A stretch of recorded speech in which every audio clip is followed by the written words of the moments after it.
Scammers are stealing hundreds of millions of pounds every year.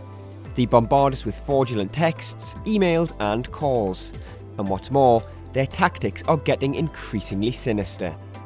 To keep across the latest scams, sign up to our free Scam Alert service to help you stay ahead of the latest scams and protect yourself. Go to which.co.uk/scam alert-newsletter. That's which.co.uk/scam alert-newsletter. Thank you. When life gives you questions, which get answers. Hello, Lucia here. Now, after last week's episode brought you a beginner's guide to investing, today we're heading into our archives for a deep dive into financial advice. Now, it has long been thought of as something only available to the wealthy, but is that really the case, or can anyone get it? And we'll be back next week with a brand new episode of the Which Money podcast. And don't forget to leave us a rating and review wherever you're listening. Some news on that too. We are now available to listen to on YouTube and YouTube Music. Just search Which Money. And hello if you're already listening to us over there too. For now though, here's another chance to hear this really insightful episode, first broadcast in April 2023. I hope you enjoy it. Welcome to the Which Money podcast, your weekly hit of money news and personal finance hacks to help make you better off. I'm your host, Lucia Ariano, and here's what's coming up this week.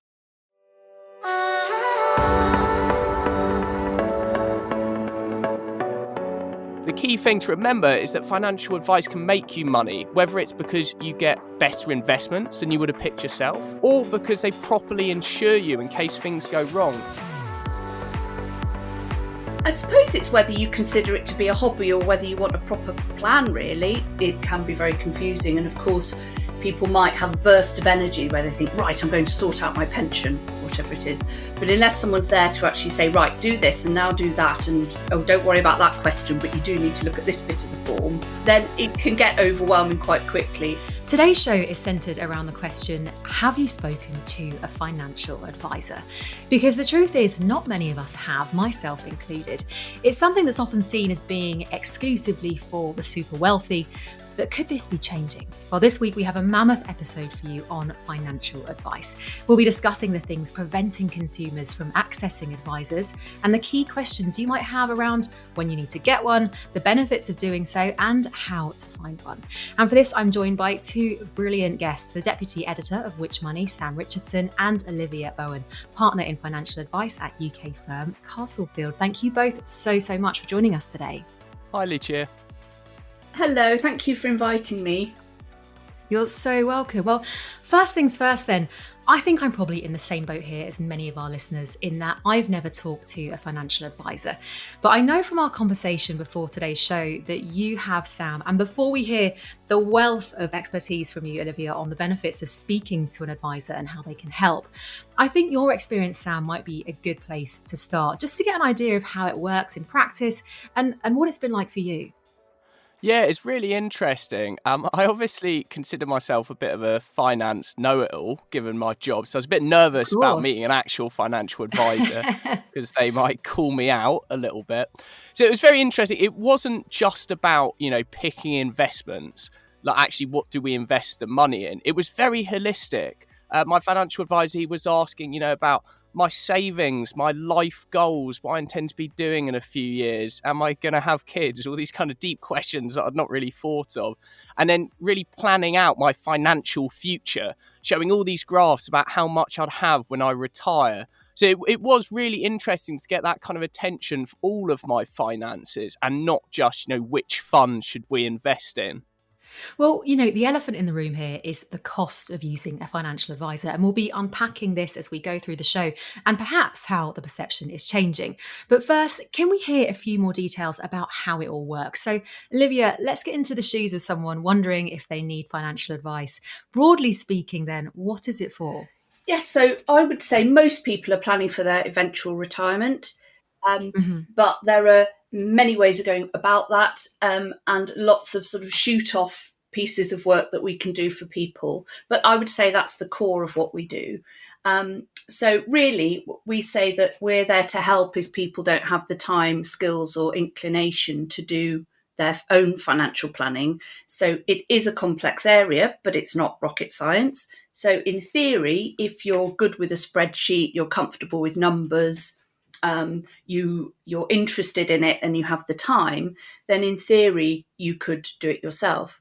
But what we find is the people who seek advice from us really want that support, either in terms of how to frame what their financial position looks like now and might look like in the future, and to keep on board with all the tax changes that might be happening that they might miss if they're not in the industry. And it is time consuming because you need to plot where someone is and where they might go based on all sorts of different, things like their risk profile, clearly how much money they've got, what they might spend now versus what they might spend in the future. So it can get quite complicated. And so then if you fall into this category, you want to find out more, you might want to seek advice. What is the difference then between looking online and doing it yourself, talking to a friend or family member, and then getting a financial advisor? And I should add here and stress a regulated financial advisor. Yes, exactly. And make sure they are regulated by our regulator, the FCA. Otherwise, you really don't know what you're getting. And the FCA has a register. So any UK advisors should be regulated by the FCA. I suppose it's whether you consider it to be a hobby or whether you want a proper plan, really. There's a wealth of information online, but what we find is it can be very confusing. And of course, people might have a burst of energy where they think, right, I'm going to sort out my pension, whatever it is. But unless someone's there to actually say, right, do this and now do that, and oh, don't worry about that question, but you do need to look at this bit of the form or whatever, then it can get overwhelming quite quickly. Or they just might not feel motivated to complete the process because they're busy with the rest of their lives. So having someone there to take responsibility for you, I think, is really valuable. You might have a friend or family member who can do that for you, but lots of people don't. And can we just go back to the point about having a regulated financial advisor and what that means should something, hopefully it won't, but should something go wrong? Well, in theory, you can then complain about the advice that you've had. And the FCA is ultimately there to protect consumers, or our clients, and so there are protections there ultimately if you go down the regulated route, which everyone should. That's definitely a golden rule we should all stick by. And there's another definition we should unpick, and that's an independent financial advisor. Can you explain what this means and what the alternative is if you go to what's called a restricted advisor? Yes, and there's also tied advisors. So I've actually been all three in my career. That's very helpful for us today. That's right. So independent is sort of bandied around as being the holy grail of make sure your advisor's independent. But really, over time, it's become, I think, quite meaningless, because what it means in theory is that your advisor can look at the whole of the market for you when giving advice. So that means looking across all providers of financial products, for want of a better word, all funds that are available, all policies, which is just unrealistic. No firm can do that. So what you end up with really is every firm, independent or otherwise, has a panel. So we used to be independent, but we specialise in what we call thoughtful investing, or what's currently called ESG. We used to call it ethical investing. And we realised that that was a natural restriction for us, because we're not looking at the whole of the market for clients. Absolutely, we're only looking at good quality, ethically screened funds. So we thought, well, in becoming restricted, it's what we're doing anyway, really, and it means that there is a layer of research and compliance that comes away. And there's so much in our industry that anything we can do to try and make it more efficient means that we can charge clients less. And as we'll talk about later on this podcast, cost is a big issue for our industry. So it absolutely made sense for us to become restricted a few years ago. And I would say the most important thing is don't be put off if a firm is restricted, but ask them about their process and make sure that they're refreshing their panel at least every year so that they're open to new providers or policies that are coming to market that might be just perfect for their particular client base. so that it doesn't become stagnant. I would say that's the most important thing. And then tied is quite restricted, and that's when the advisor will only have access to one provider's policies and funds. And you used to get that in the banking arm quite a lot. So, if you had a financial advisor, probably now called a wealth manager, from, HSBC, they're only ever going to recommend whatever restrictions HSBC have put in place, which often would be very tied, to one provider. So hopefully that explains the sort of three main classifications. It does. Thank you so much. Really helpful advice and context that we've just been through. And now I feel like we've got a pretty good handle of the basics then. Let's take a wider look and bring in some data on who's actually using a financial advisor. So according to the FCA, the financial regulator, only 1 in 6 people with more than £10,000 in investable assets have taken financial advice in the past year. Sam, how does this compare to our survey findings at Which? So, Which members are a little more likely to take financial advice? We surveyed 1,463 of them and found that around a third currently receive financial advice. And of those that receive it or used to receive it, 67% said it had improved their financial position. We did find 6% said that taking financial advice had worsened it. However, I think there's another actual stat to take from the FCA, which is really important here. And it's that 4.2 million people in the UK hold £10,000 or more in investable assets, but they hold them in cash, as in it's money they could be investing, but they're not. And, during that time, their cash is being devalued by inflation. But this is what the FCA is concerned about. Why aren't these people able to invest? Is there a lack of knowledge there? And is that lack of knowledge something that financial advice could solve? So I think a lot of the things we're going to be talking about later in the pod are connected to that idea of how do we get more people investing? Yeah, one thing I'd like to add to that is the ILC did some research in 2019. That's the International Longevity Centre. And they found that on average, people who'd sought financial advice were about £47,000 better off over a 10-year period than those who hadn't. And that included the global financial crisis 10 years when, assets fell dramatically in value. So that's worth remembering, I suppose.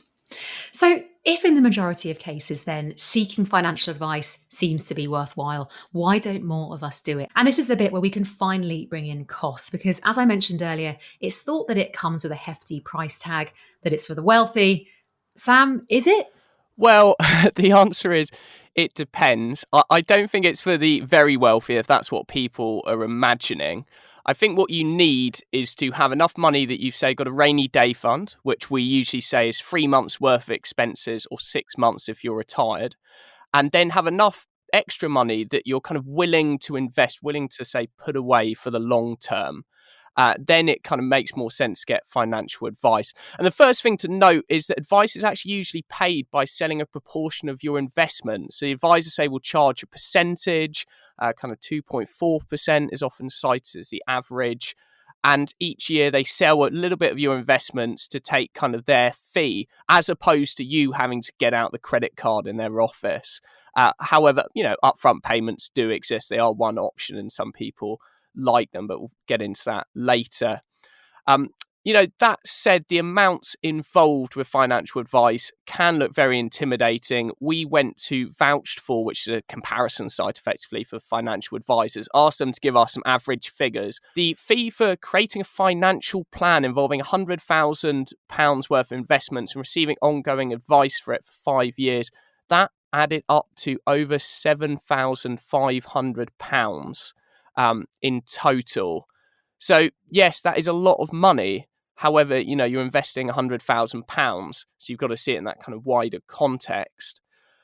The key thing to remember is that financial advice can make you money, whether it's because you get better investments than you would have picked yourself, or because your financial advisor makes sure that you're putting your investment in tax wrappers, such as stocks and shares ISA, so you're not paying that tax, or because they properly insure you in case things go wrong. We had a magazine article last year with a case study where they'd gone to their financial advisor for something completely different. The financial advisor had said to them, do you have critical illness cover, which is insurance if you can't work?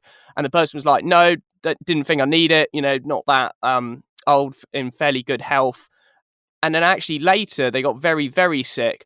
But luckily they had this critical illness cover that the financial advisor had kind of suggested to them and helped set up. So it can really, really pay off in different ways. Now, in a recent piece for Which Money magazine, there's a brilliantly transparent breakdown of costs. And it's safe to say some of these are eye-wateringly high. But the amount of investable money people need to have to get an advisor in the first place is often in the hundreds of thousands too. So is this the real issue then? How often is this the case? And does it ultimately mean consumers are being priced out? Yeah, there is an issue around the minimums of wealth that financial advisors expect. So the 2022 Schroders Advisor Annual Survey of 400 advisors showed that the number of advisors prepared to work with clients with less than £50,000 to invest had reduced dramatically over the past few years, from 53% of advisors in 2019 to only 32% last year. And actually 1 in 6 advisors will only accept new customers who have more than £200,000 to invest. It's really putting it out of reach of quite a lot of people who could benefit from it. However, there are reasons for this. And I think actually, Olivia, you're probably best placed to kind of speak about why these minimums exist. Yes, sure, absolutely. And it's something we are worried about as a firm in terms of what it means for wider society. I think the problem really started with the abolishment of commission in 2013 when, with the introduction of RDR, talking jargon now. But what that meant is because commission was abolished, that led to higher upfront costs. And it did price many clients or potential clients out of the market. And we thought at the time this is bound to create an advice gap, and it did. So I suppose in our defence as an industry, we are very heavily regulated, as we should be, but it does incur some substantial costs, and many of those are proportional to the amount of clients you have, or the funds under management, as we call it, the amount of money we're responsible for on behalf of our clients. But also there are some very key fixed costs we have to pay into the Financial Services Compensation Scheme, although actually financial advisors, our clients don't benefit from that in terms of if we go bust, it's sort of irrelevant to them. It depends where we've put their money. And if one of those companies go bust, that's when the Financial Services Compensation Scheme can be really helpful. But we as financial advisors still have to pay into that. That's quite a key cost. And our FCA costs, of course. And can we also just stress here the difference between getting one-off financial advice and signing up for something longer? Because the latter, as you'd expect, comes with a much heftier ongoing fee. So how do you know which is right for you? I would say that it really depends on what you need, the complexity of your finances, your age as well, and your own personal ability to manage your finances yourself. We do have people coming to us who just want a one-off piece of advice, often, again, preparation for retirement or possibly putting something in trust for a family member. But then they think, well, I'll probably be all right for a few years. And we set up an investment strategy that won't need constant monitoring by a financial advisor, and they can let it run itself for a few years and then maybe come back to us in the future just to check that everything's on track. There are a lot of cases where people do need ongoing advice, and it's good where kind of financial advisors make people think about the future. We have been and are still concerned about people paying for ongoing financial advice who don't really need it. And the FCA actually in 2020 said they were concerned about people being placed into these ongoing kind of relationships who don't need it.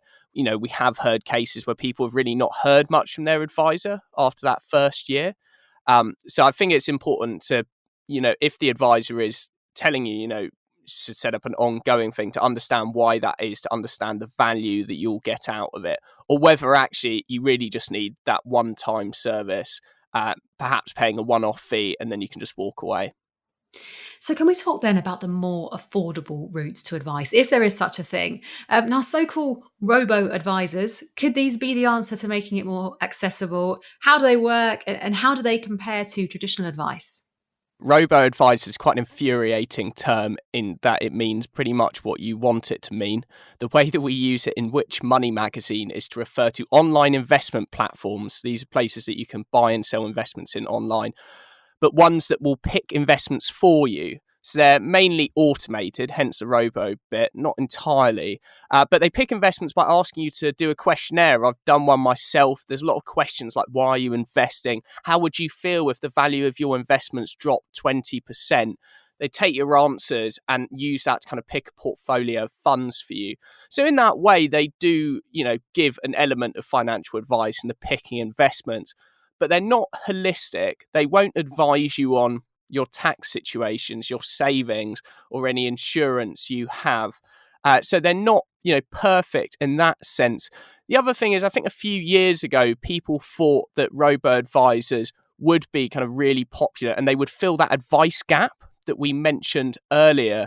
But actually, a lot of people aren't really comfortable relying on, as they think of it, a robot to pick their investments. They want to speak to a person who can empathize with them and talk around the topic. And I think that's why, although it is one solution to the advice gap, it's perhaps not the only solution. Really useful advice there. And as has become very clear during today's show, changes need to be made to make financial advice more accessible. And the FCA has stepped in to help. Sam, can you talk us through its proposals? Yes, so the FCA are proposing a no-frills model of financial advice. No-frills is not a term they're using, by the way. They've gone for the snappier core investment advice regime. But that's what it is. Essentially, we're talking about simpler and hopefully cheaper financial advice.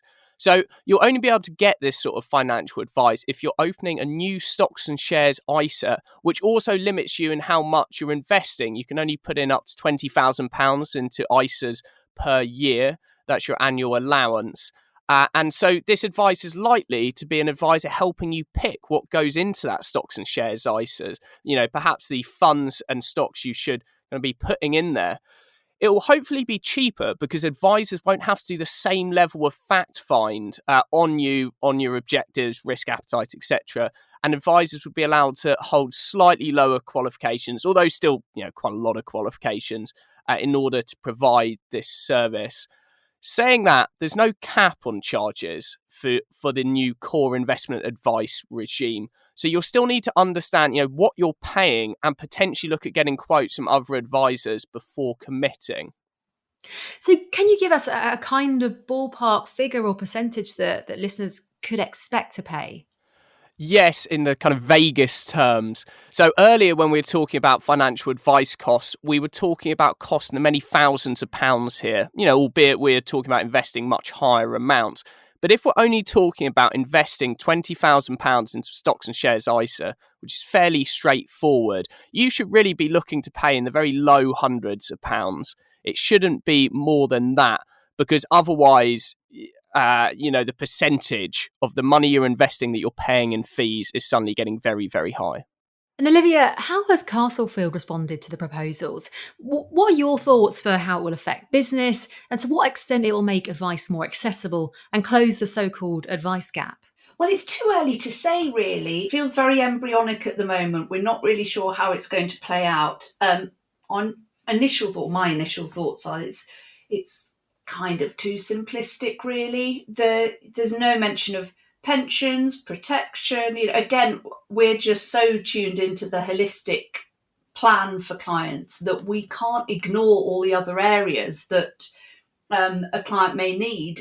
We have to get to know your client. That's again an FCA phrase, know your client. So it sort of goes against the grain instinctively to parcel up advice and say we're only going to advise on this one thing, because we could be missing something that's more important, than an ISA, for example, like protecting the family.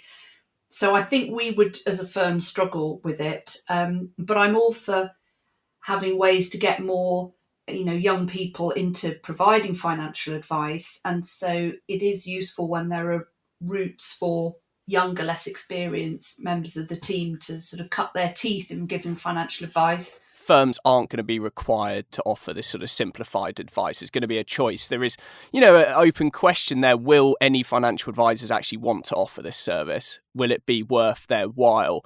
And are the only ones that are going to offer it, perhaps not going to be the best in the business? That's a little bit of a concern I think the FCA needs to deal with. And with all these changes on the horizon, but no immediate solution, to finish then, what are the best options for anyone listening right now? And what's the best way to access them? The first thing is to kind of understand what is it you need, what are you looking for. So, why not start that? If I may plug our own website here with which.co.uk/money, there's, guides on all sorts of topics there. If you're looking at those guides thinking, actually, I think I can do this myself, then it probably is likely to be cost effective to do that. However, if you're not sure, or you're talking about kind of very complicated topics around tax and investments, then it's definitely worth, going and having that initial chat with a financial advisor, which is likely to be free, or considering guidance services. Guidance is a term for it's advice without the personalised advice, but they can't tell you what to do, but they can give you the information. So for over 50s, looking at retirement and pension options, there's PensionWise. For Which Money subscribers, there's the Money Helpline.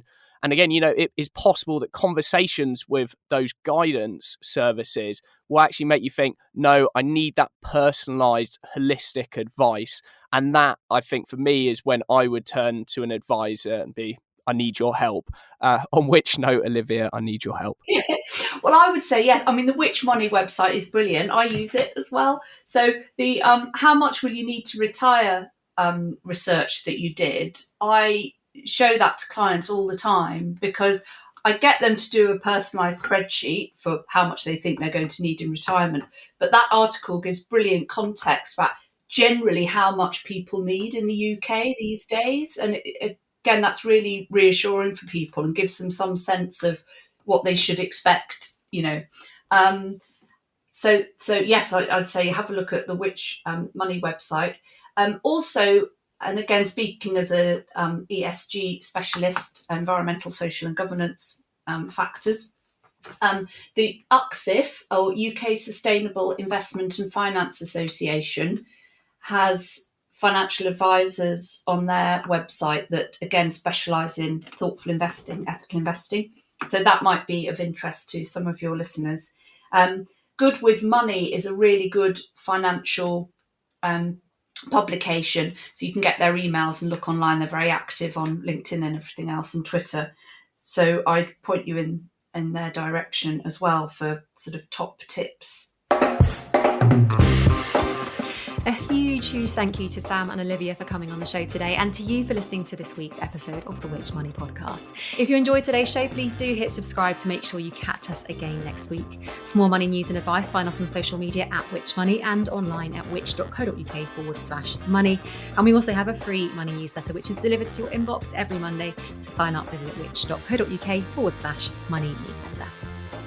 This episode of the Which Money podcast was written by me, Lucia Ariano, produced by me and Rob Lilly, edited by Rob, with additional support from Grace Witherden and Matthew Jenkins.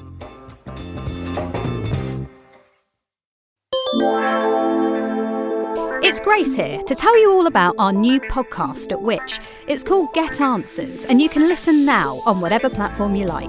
Me and co-host Harry will be with you every other Monday, with episodes dropping each fortnight as we help you solve life's everyday problems.